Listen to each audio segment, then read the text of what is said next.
نحمده ونصلي على رسوله الكريم بسم اللہ الرحمن الرحیم.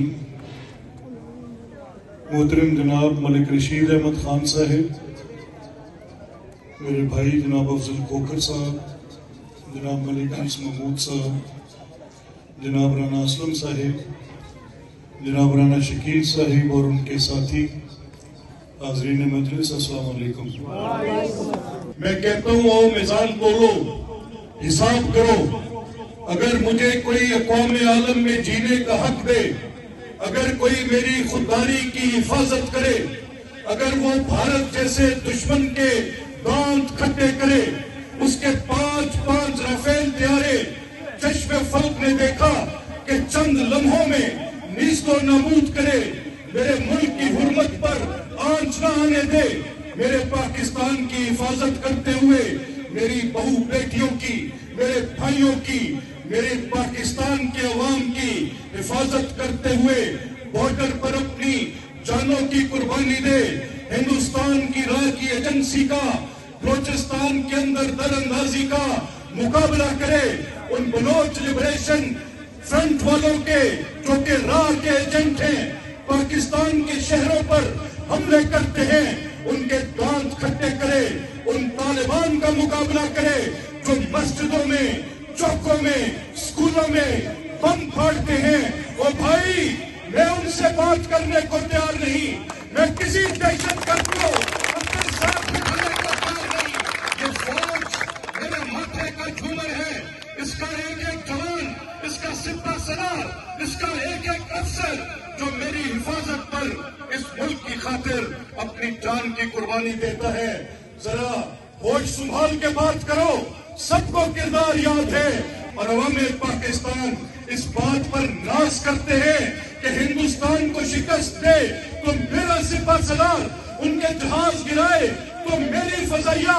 میں تمہاری کسی بات کو نہیں مانتا، مجھے پاکستان کی حرمت عزیز ہے.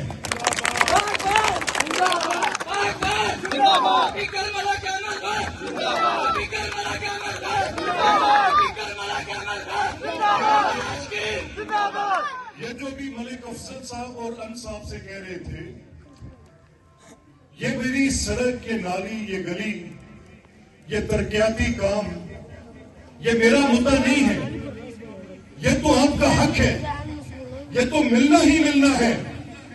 یہ جو 4 سال پہلے ضائع کیے، یہ ضائع نہ کیے ہوتے تو ملک صاحب یقین رکھیں یہ گلیاں اس وقت اس حالت میں نہ ہوتی. وہ ضائع کیے گئے 4 سال کا حساب مانگنا چاہیے آپ کو. یہ گلیاں، یہ زندہ رہنے کا حق، رائٹ ٹو گڈ لائف کا حق. میرا حق صرف یہ نہیں ہے کہ میں گندگی میں زندہ رہوں، میرا حق صرف یہ نہیں ہے کہ میں ٹوٹی پھوٹی گلیوں میں زندہ رہوں. میرا آئین پاکستان مجھے اس بات کی ضمانت دیتا ہے کہ میرا زندہ رہنے کا جو حق ہے، یہ رائٹ ٹو گڈ لائف کا حق ہے، اچھی زندگی کا حق ہے، اور ریاست کی یہ ذمہ داری ہے کہ یہ آپ تک پہنچائے. اس میں کوئی احسان نہیں ہے کسی پر. میرا جو ماننا ہے، میرے جو حقوق ہیں، میں ان کی بات کرتا ہوں. مجھے زندہ رہنے کا، اچھی زندگی کا حق دینا میرا بنیادی حق ہے. آج مجھے مریم نواز دے رہی ہے. اقوام عالم میں پاکستان کو سر بلند کرنا میری قوم کی شان ہے. مجھے شہباز شریف دے رہے ہیں تو میں کس طرح سے کسی بھی ایسے بیانیے کو تسلیم کروں گا جو ان دونوں کے خلاف بات کرے. میں اپنی آنکھوں سے دیکھ رہا ہوں کہ اگر دنیا میں جنگ ہے، امریکہ کی اور ایران کی جنگ ہے، یہاں پر یورپ کے ممالک پیچھے ہٹے، نیٹو کے ممالک پیچھے ہٹے، کوئی جرات نہیں کر رہا تھا بات کرنے کی. یہاں پر ٹریڈ امبارگوز کی بات تھی، دنیا کے کاروبار بند ہونے کی بات تھی. کون اٹھ کے کھڑا ہوا؟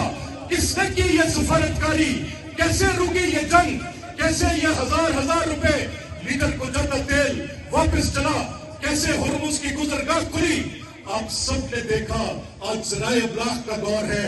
اگر یہ زہر آ جاتا ہے تو ایک شخص کے سر، اور اس کا نام ہے میاں محمد شہباز شریف، وزیر اعظم پاکستان. دنیا میں امن کا دائی ہے. آپ مجھے کہتے ہیں کہ وہ لوگ جو پاکستان کے وجود سے انکاری ہیں، جو باہر کی ایجنسیوں سے پیسے لیتے ہیں، جو پاکستان کے اندر شورش برپا کرتے ہیں، جو